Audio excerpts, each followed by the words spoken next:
Hello student. आज हम Hindi subject में गंगा मैया से साक्षात्कार इस पाठ का भाग 2 यानी पार्ट 2 को देखेंगे।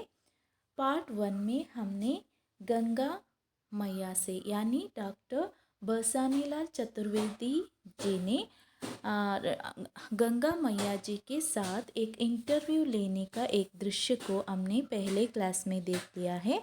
आज हम इसके आगे के पार्ट को आज हम देखेंगे। तो चलिए, लेखक बरसानेलाल चतुर्वेदी जी ने गंगा मैया से पूछते हैं कि प्रश्न, माँ आपने बिल्कुल मेरे मन के भावों को अभिव्यक्ति दी है, यह असंगति क्यों? इसके बदले में उत्तर है, बेटा वे समझते हैं कि वे कैसे भी कर्म करें मैं उन्हें थार दूंगी। प्रदूषण तो चूहा चूत का रोग है, जनता को कष्ट देकर मेरी शरण आते हैं और मेरे निर्मल जल को मलिन करते हैं। इसका जो मतलब है, यानी लेखक गंगा मैया से पूछते हैं कि आपने मेरे मन के भावों को अभिव्यक्ति दी है, यानी एक ये असंगति क्यों है ऐसे पूछते हैं। तो उत्तर में गंगा मैया ने कहते हैं कि मेरे पास में जो कुछ लोग आते हैं वो तो प्रदूषण तो चूहा चूत का रोग है। जनता को यानी जो कुछ लोग आते हैं वो जनता को कष्ट देकर मेरी शरण में आते हैं और मेरे जल को मलिन कर देते हैं। इस ऐसे ಗಂಗಾ ಮಯ್ಯಾನೆ कहती है।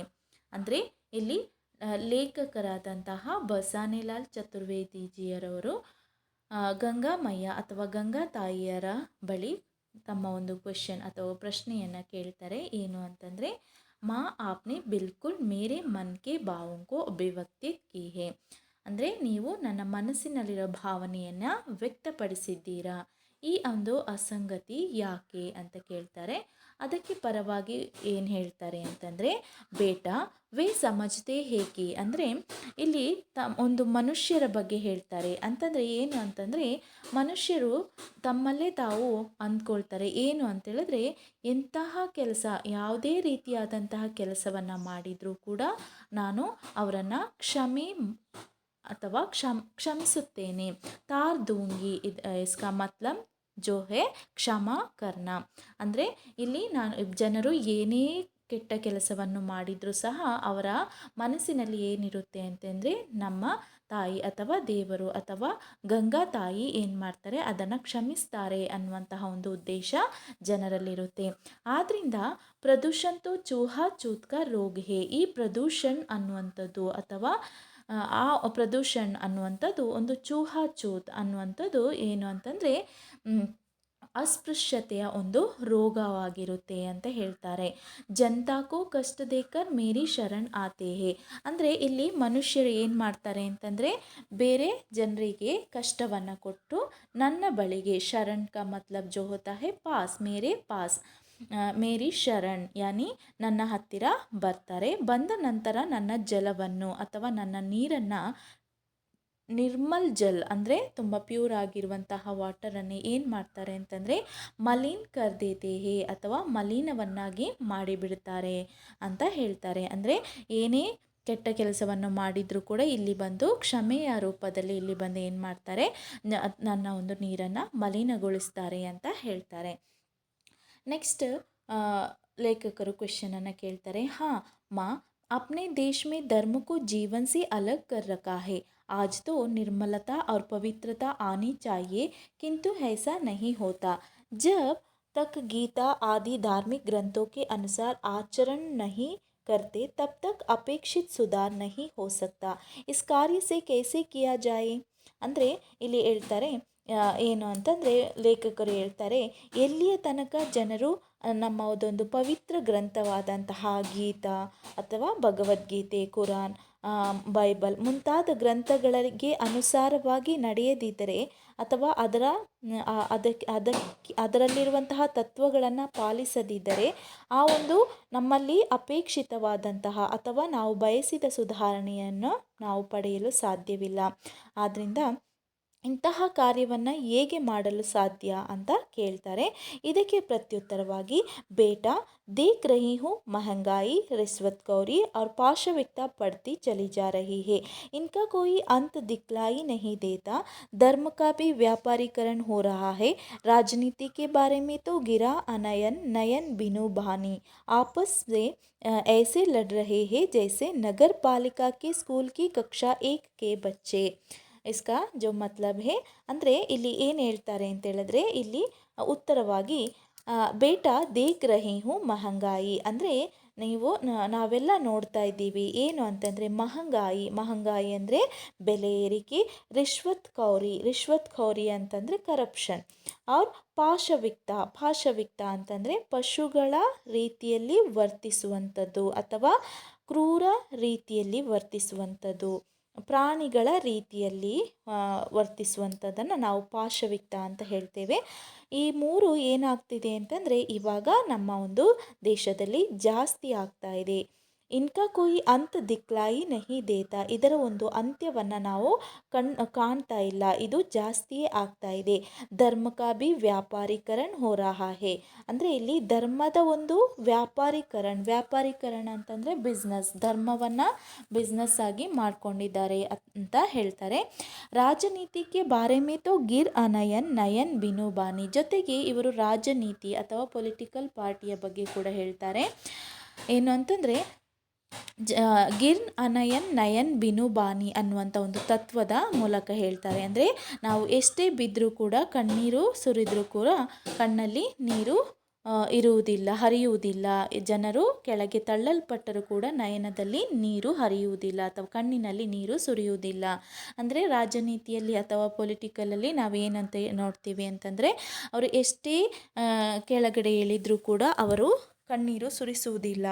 ಆಪಸ್ ಮೇ ಐಸೆ ಲಡ್ ರಹೆ ಹೇ ಜೈಸೆ ನಗರ ಪಾಲಿಕಾಗೆ, ಅವರು ಹೇಗೆ ತಮ್ಮಲ್ಲೇ ಹೋರಾಟವನ್ನು ಮಾಡ್ತಾರೆ ಅಂತಂದರೆ ನಗರ ಪಾಲಿಕಾ ಅಂದರೆ ವಿಲೇಜಲ್ಲಿರುವಂತಹ ಸ್ಕೂಲ್ ಕಿ ಕಕ್ಷಾ 1ಕ್ಕೆ ಬಚ್ಚೆ ಅಂದರೆ ವಿಲೇಜಲ್ಲಿ ಇರುವಂತಹ ಸ್ಕೂಲಿನ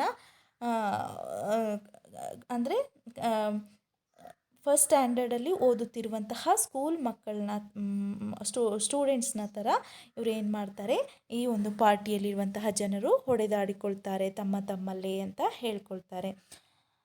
ನಂತರ ಲೇಖಕರು ಕ್ವಶನನ್ನು ಕೇಳ್ತಾರೆ, ದಲ್ ಸೆ ದಲ್ ಲಡ್ತಾ ಹೇ, ದಲೋ ಮೇ ಅಂದರ್ ಭಿ ಲಡಾಯಿ ಚಲ್ತಿ ಹೇ, ಜೋ ದಲ್ ಫೈದಾ ಕರ್ತಿ ಹೇ. ಅಂದರೆ ದಲ್ ಅಂದರೆ ಇಲ್ಲಿ ಒಂದು ಗ್ರೂಪ್ ಅಥವಾ ಪಾರ್ಟಿಯ ಬಗ್ಗೆ ಹೇಳ್ತಾರೆ. ಪಾರ್ಟಿ ಅಂದರೆ ಆ ಒಂದು ಪೊಲಿಟಿಕಲ್ ಪಾರ್ಟಿಯಲ್ಲಿ ಒಳಗೊಳಗೆ ಜಗಳಗಳು ನಡೆಯುತ್ತಿರುತ್ತೆ. ದಲೋಕೆ ಅಂದರ್ ಭಿ ಲಡಾಯಿ ಚಲ್ತಿ ಹೇ ಅಂದರೆ ಆ ಒಂದು ಪಾರ್ಟಿಯ ಒಳಗೆ ಕೂಡ ಲಡಾಯಿ ಅಂದರೆ ಹೋರಾಟ ನಡೆಯುತ್ತಿರುತ್ತೆ. ದಲ್ ಫೈದಾ ಕರ್ತಿ ಹೇ, ದಲ್ ಅಂದರೆ ಕೀಚಡ್ ನಿಕಲ್ನ ಅಂದರೆ ತಮ್ಮಲ್ಲೇ ಕೆಸರು ಹೆರಚಾಟವನ್ನು ಮಾಡ್ಕೊಳ್ತಾರೆ ಅಂತ ಹೇಳ್ತಾರೆ. ಇದಕ್ಕೆ ಉತ್ತರವಾಗಿ ಬೇಟಾ ಕಾರಣ ತೋ ಅಲಗ್ ಹೇ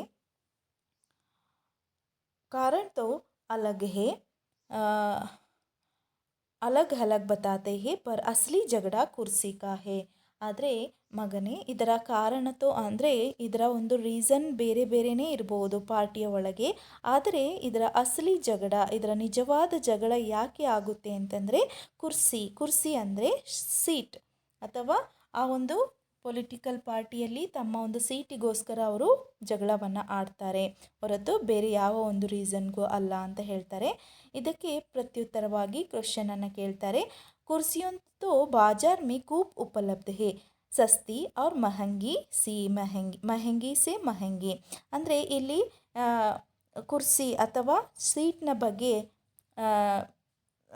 ಗಂಗಾಮಯ್ಯ ಹೇಳುವಂತಹ ಒಂದು ಉತ್ತರಕ್ಕೆ ಇವರು ಹೇಳ್ತಾರೆ, ಕುರ್ಸಿಯ ಅಥವಾ ಸೀಟ್ ಅನ್ನುವಂಥದ್ದು ಬಾಜಾರ್ ಅಥವಾ ಮಾರ್ಕೆಟ್ ಪ್ಲೇಸಲ್ಲಿ ತುಂಬಾ ಸಿಗುತ್ತೆ. ಸಸ್ತಿ ಅಂದರೆ ತುಂಬ ಕಾಸ್ಟ್ಲಿ ಆಗಿರುವಂಥದ್ದು, ಜೊತೆಗೆ ಚೀಪ್ ಆಗಿರುವಂಥದ್ದು, ಮತ್ತು ಮಹಂಗಿ ಅಂದರೆ ಕಾಸ್ಟ್ಲಿ ಮತ್ತು ಚೀಪ್ ಆಗಿರುವಂತಹ ಸೀಟ್ಗಳು ತುಂಬ ಸಿಗುತ್ತೆ ಅಲ್ಲ ಮಾರ್ಕೆಟಲ್ಲಿ. ಮತ್ತು ಯಾಕೆ ಇವರು ಹೀಗೆ ಒಳಗೊಳಗೆ ಜಗಳವನ್ನು ಆಡ್ಕೊಳ್ತಾರೆ ಅಂತ ಕೇಳ್ತಾರೆ.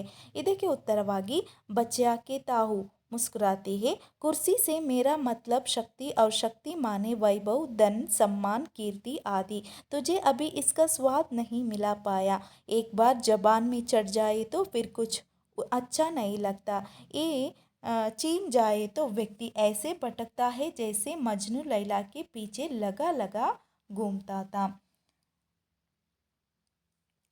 ಅಂದರೆ ಇಲ್ಲಿ ಹೇಳ್ತಾರೆ, ನಿನಗೆ ಇದರ ಬಗ್ಗೆ ಗೊತ್ತಿಲ್ಲ ಅಂದರೆ ಈ ಒಂದು ಕುರ್ಸಿ ಅನ್ನುವಂತಹ ಒಂದು ಮೀನಿಂಗ್ ಏನು ಅಂತ ಹೇಳಿದ್ರೆ, ಅಥವಾ ಸೀಟ್ನ ಮೀನಿಂಗ್ ಏನು ಅಂತಂದರೆ ಶಕ್ತಿ.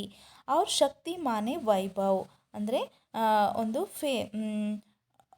ವೈಭವ್, ಧನ್, ಸಮ್ಮಾನ್, ಸನ್ ರೆಸ್ಪೆಕ್ಟ್ ಆಗಿರ್ಬೋದು, ಕೀರ್ತಿ ಆಗಿರ್ಬೋದು, ರೆಪ್ಯುಟೇಷನ್ ಆಗಿರ್ಬೋದು, ಇದನ್ನೆಲ್ಲ ಫೇಮ್ ಆಗಿರ್ಬೋದು, ಇದೆಲ್ಲ ಸಿಗುವಂಥದ್ದೇ ಕುರ್ಸಿಯಲ್ಲಿ ಅಥವಾ ಸೀಟಿನಲ್ಲಿ ಅಂತ ಹೇಳ್ತಾರೆ. ತುಜೆ ಅಭಿ ಇಸ್ಕಾ ಸ್ವಾದ್ ನಹಿ ಮಿಲ್ ಪಾಯ, ನಿನಗೆ ಇದರ ಒಂದು ಸ್ವಾದ್ ಅಥವಾ ಇದರ ಒಂದು ಟೇಸ್ಟ್ ನಿನಗೆ ಇನ್ನೂ ಕೂಡ ಸಿಗಲಿಲ್ಲ. ಒಂದು ಸಲ ಇದನ್ನು, ಈ ಒಂದು ಟೇಸ್ಟ್ ಅಥವಾ ಈ ಒಂದು ಕುರ್ಸಿ ಅಥವಾ ರಾಜನೀತಿ ಪೊಲಿಟಿಕಲ್ ಪಾರ್ಟಿಯಲ್ಲಿ ನಡೆಯುವಂಥ ಸೀಟಿಗೋಸ್ಕರ ನಡೆಯುವಂಥ ಜಗಳ ಅಥವಾ ಸೀಟ್ ಅನ್ನುವಂತಹ ಒಂದು ಟೇಸ್ಟ್ ಜಬಾನ್ ಮೇ ಚढ़ ಜಾಯೆ, ಜಬಾನ್ ಅಂದರೆ ನಾಲಿಗೆಗೆ ಸಿಕ್ಕಿದರೆ ಮತ್ತೆ ನೀನು ಹೇಗೆ ಅದರ ಹಿಂದೆ ಅಲಿಯುತ್ತೀಯ ಅಂತಂದರೆ, ಲೈಲಾ ಮಜ್ನು ಕೆ ಪೀಚೆ ಲಗಾ ಲಗಾ ಘೂಮ್ತಾ ತಾ ಅಂದರೆ ಜೈಸೆ ಅಂತ, ಹೇಗೆ ಅಂತ ಹೇಳಿದ್ರೆ ಮಜ್ನು ಲೈಲಾಳ ಹಿಂದೆ ಹೇಗೆ ಅಲಿಯುತ್ತಿದ್ನೋ ಅಂದರೆ ಲೈಲಾ ಮಜ್ನುವಿನ ಒಂದು ಕಥೆಯನ್ನು ಇಲ್ಲಿ ಹೇಳ್ತಾರೆ. ಹಾಗೆ ನೀನು ಆ ಕುರ್ಸಿಯ ಹಿಂದೆ ಅಥವಾ ಸೀಟಿನ ಹಿಂದೆ ನೀನು ಓಡ್ತೀಯಾ ಅಂತ ಹೇಳ್ತಾರೆ.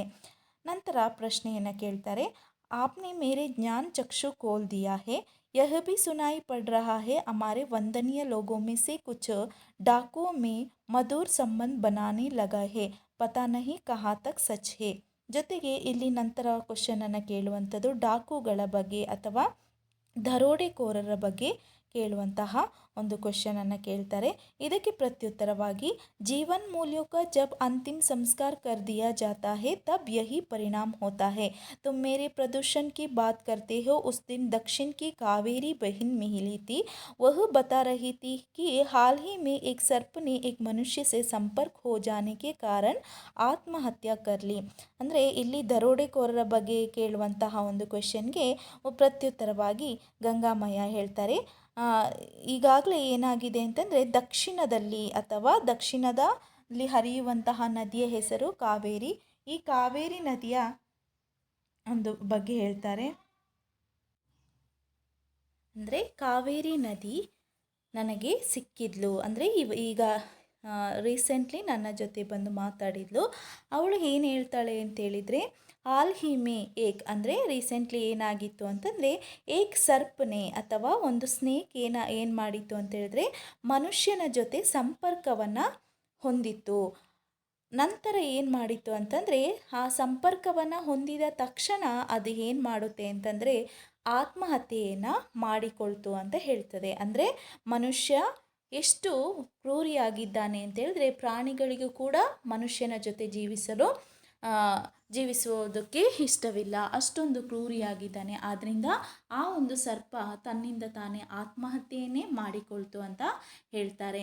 ಇದಕ್ಕೆ ಪ್ರತ್ಯುತ್ತರವಾಗಿ, ಸಚ್ ಮನುಷ್ಯ ಇತ್ನಾ ಕ್ಯೂ ಗಿರ್ ಗಯಾ ಸಮझ में नहीं आता, पशु पक्षी तक इनके कुकर्मों पर हंसने लगे हैं. मैंने स्वयं आज पढ़ा है कि जमीन ना मिलने पर एक सुपुत्र ने अपनी माँ को समय से पूर्व ही इस भौतिक संसार से ಮುಕ್ತಿ ದಿಲಾದಿ.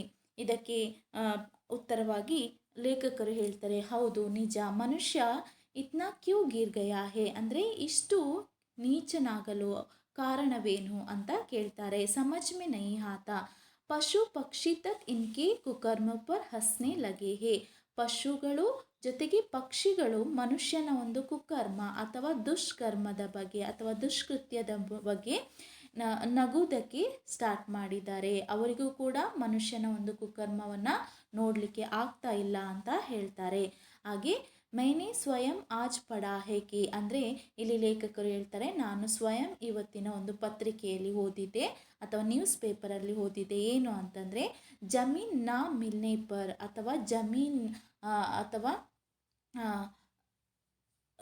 ಸ್ಥಳದ ಬಗ್ಗೆ ಹೇಳ್ತಾರೆ. ಅಂದರೆ ಜಮೀನು ಸಿಗದಿದ್ದಂತಹ ಕಾರಣದಿಂದಾಗಿ ಮಗ ಏನು ಮಾಡ್ತಾನೆ, ಸ್ವಯಂ ತನ್ನ ತಾಯಿಯನ್ನು ಕೊಂದಿರ್ತಾನೆ ಅಥವಾ ಈ ಒಂದು ಭೌತಿಕ ಸಂಸಾರದಿಂದ ದೂರ ಮಾಡಿರ್ತಾನೆ ಅಷ್ಟು ಕುಕರ್ಮ ಮನುಷ್ಯನ ಬಳಿ ಇದೆ ಅಂತ ಇಲ್ಲಿ ಲೇಖಕರು ಹೇಳ್ತಾರೆ. ಇದಕ್ಕೆ ಉತ್ತರವಾಗಿ, बेटा तुम देख रहे हो हरिजनों पर कैसे अत्याचार हो रहा है। मैंने तो अपनी गोद में सबको समान रूप से खिलाया, कभी भेदभाव नहीं किया। ये मेरे कैसे वक्त है कि अपने ही भाई बहनों को मौत के घाट उतार रहे हैं। मुझ में प्रदूषण आने के लिए ये सब घटनाएं क्या काफ़ी नहीं है। ಅಂದರೆ ಇಲ್ಲಿ ಸೊಸೈಟಿಯಲ್ಲಿ ಆಗುವಂತಹ ಒಂದು ಭೇದ ಭಾವದ ಬಗ್ಗೆ ಹೇಳ್ತಾರೆ, ಅಥವಾ ಸಮಾಜದಲ್ಲಿ ಮೇಲು ಕೀಳು ಎನ್ನುವಂತಹ ಭೇದ ಭಾವದ ಬಗ್ಗೆ ಇಲ್ಲಿ ಹೇಳ್ತಾರೆ.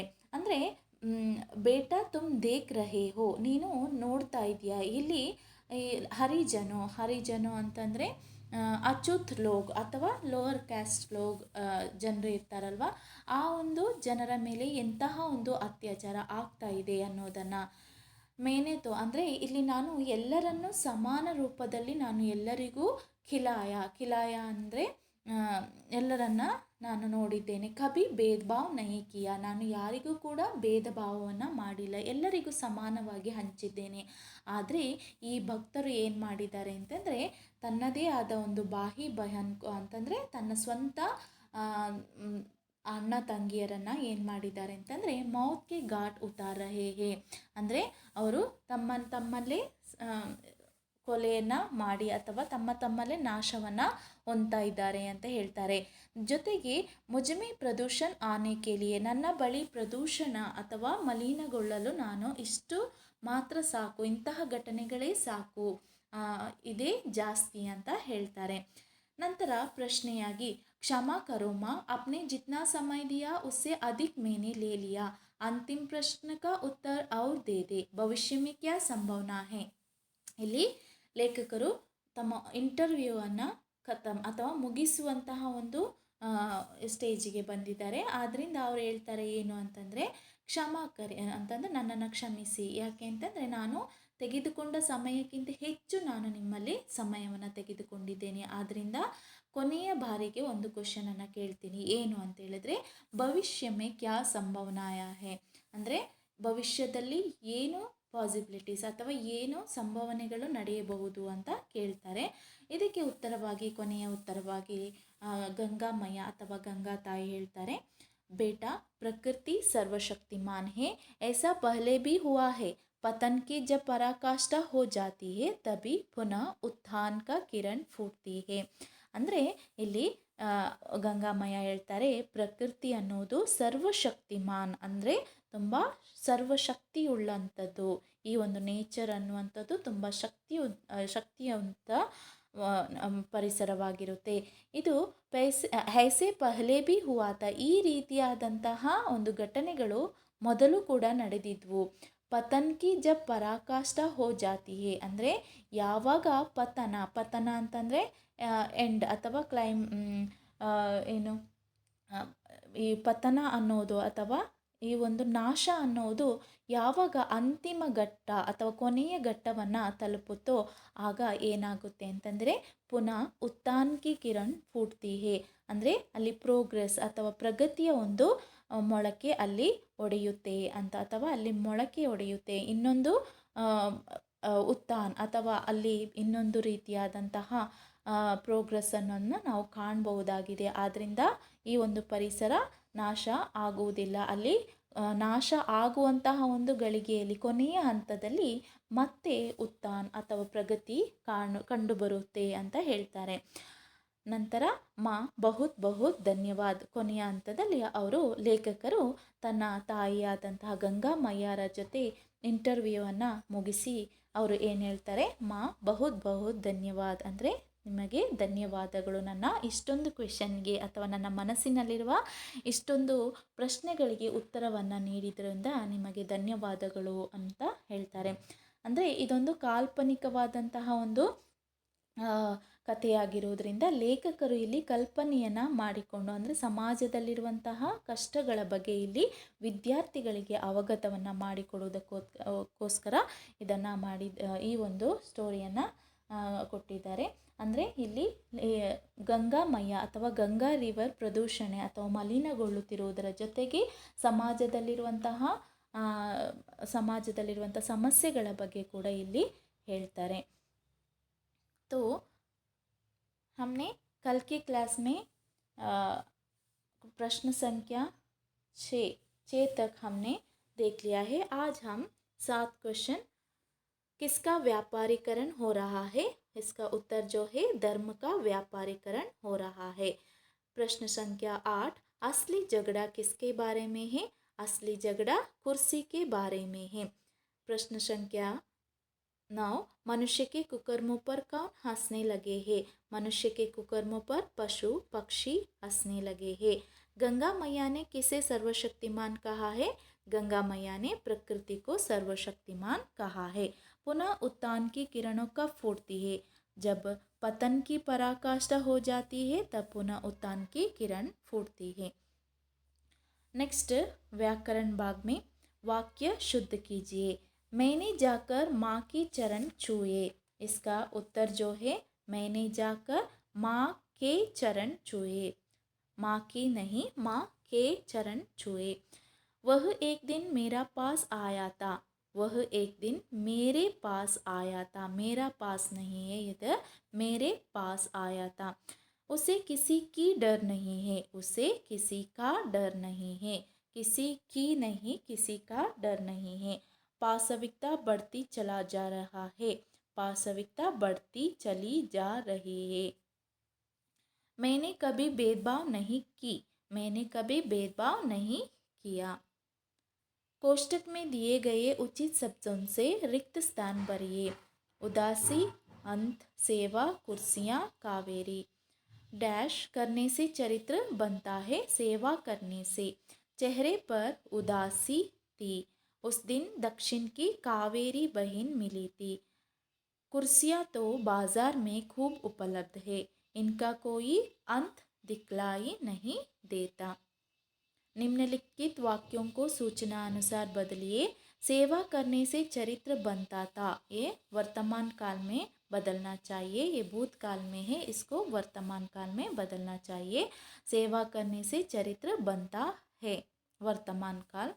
दल से दल लड़ता है, ये वर्तमान काल में है, इसको हम भविष्य काल में बदलना है. दल से दल लड़ेगा भविष्य काल. असली झगड़ा कुर्सी का है, इसको भूतकाल में बदलना चाहिए. असली झगड़ा कुर्सी का था, ये इसका आंसर है. नेक्स्ट, निम्नलिखित शब्दों के साथ उपसर्ग जोड़कर नए शब्दों का निर्माण करना चाहिए. यानी मान, दूषण, भय, पुत्र, कीर्ति, कर्म. एक नया शब्द हम बनाना चाहिए कि मान, मान, अप प्लस मान, अपमान. मान का एक नया शब्द अपमान. दूषण, प्र प्लस दूषण, प्रदूषण. भय, अ प्लस भय, अभय. यानी निर प्लस भय, निर्भय, ये भी हो सकता है. और पुत्र, सु प्लस पुत्र, सुपुत्र. कीर्ति, अप प्लस कीर्ति, अपकीर्ति. कर्म, सत प्लस कर्म, सत्कर्म. यानी सु प्लस कर्म सुकर्म भी होता है, अ प्लस कर्म अकर्म, अकर्म भी हो सकता है. ये इस पार्ट का जो ग्रामर पार्ट है, तो आप इसको अपना नोट्स में लिखना चाहिए. धन्यवाद.